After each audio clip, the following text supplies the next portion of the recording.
So I'm going to do it now. For the honoree, the first honoree, Aaron Dworkin, founder and president of Sphinx Organization. Aaron, where are you? Is he close? There he is. Come on up. Aaron's done a lot of stuff, and it's in small print. But I'm going to try to read some of it. Named 2005 MacArthur Fellow. Member of Obama National Arts Policy Committee and President Obama's first appointee on the National Council of the Arts. Does that mean that we bring arts back to school and stuff like that? Are you part of that? Yeah. Absolutely. I'm going to have to have that. So, Aaron is our first honoree. He's going to get the DJ watch. I think that's what this is. This is watch? Okay. You don't get it until after you give your speech. Oh, I'm so sorry. Put it on eBay. All right. Aaron Dworkin, ladies and gentlemen.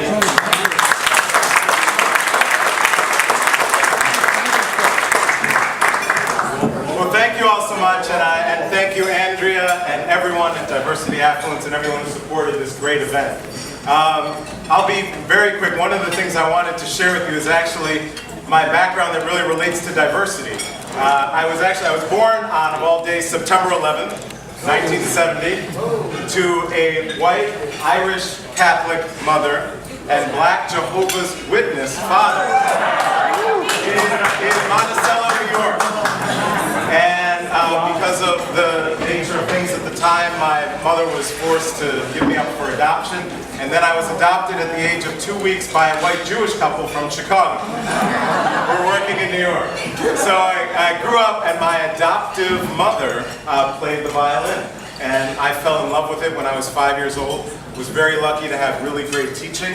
And so grew up playing the violin, big afro, last name Dworkin. Always people would say, what's going on there? And in the end, basically, I'm a black, white, Jewish, Jehovah's Witness, Irish Catholic adoptee who plays the violin.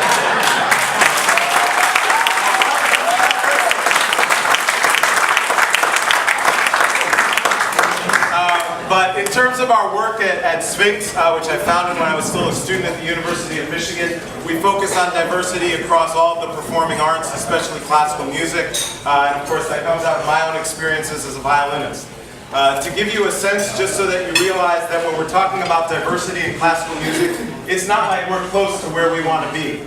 The New York Philharmonic in the 1960s, early 1960s, hired Sanford Allen, the first African-American ever in that orchestra's history, and the first African-American in a major American orchestra. Today, there are no African-American members of the New York Philharmonic. 10 years ago, the Chicago Symphony hired Tugga Larson, the first African-American ever in the history of that orchestra, and to this day, he remains the only one. When Sphinx was founded, less than 2% of America's orchestras were black and Latino combined. Today, in part, through our work that we've been doing, we've been able to double those numbers, but that means we're still only a little over 4%. So there's a lot of work that needs to be done.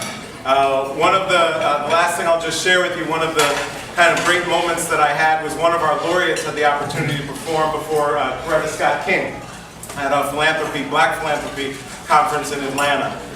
And she shared some of the words of her and Dr. King and the work that they did, because they felt that the focus of civil rights was embedded in the arts and in music, and they actually met when she was attending the New England Conservatory of Music. They grew up with a piano in the household, so music played a pivotal role.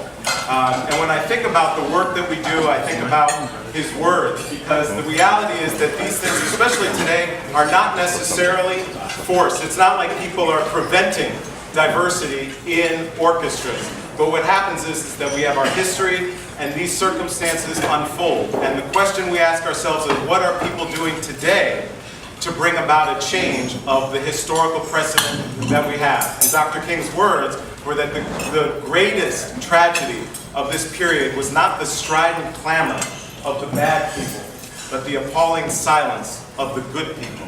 And our lives begin to end the day we become silent about things that matter. And I would just share with you that this work that we do in diversity in the arts matters and affects all of our lives and society. So thank you so much for this honor. It is absolutely wonderful. Thank you so much.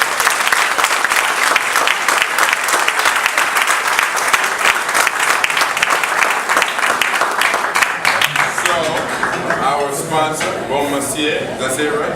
Yes. Bon Monsieur, it's French. You get a watch. Would you like to take a picture of the watch? Is that right? I'll step out the way with this dog.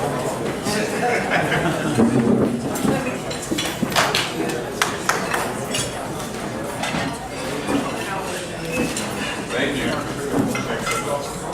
Can I ask you one question before you leave? This just occurred to me. So given the fact that particularly young people of color are into like hip hop and pop and all that, how do you bridge that gap with classical music with young people that aren't that interested initially? Absolutely. Well, and it's a great question because a lot of people say, well, if you're in inner cities and you're working with underserved young people, what's going to be their connection? And you would think that Jay-Z or whoever was literally in the classroom.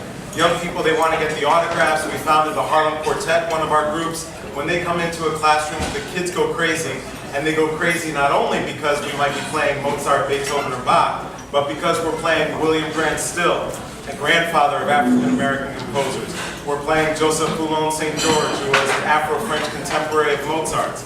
So even though less than 1% of the works performed in classical music are by composers of color, we're bringing those to light. And then we also mix things up, exactly what you're saying. So we have some of our alums who are doing hip-hop violin and who have gone on and are performing with different popular artists. So we think crossing those genre lines is incredibly important, and it's something that I was able to do with my own violin training. So when I was 10 years old, I actually got my first pickup on my bridge of my violin. And so from there it was Jean-Luc Ponty, Stefan Grappelli, and I began to get into that. So, Good. Thank you.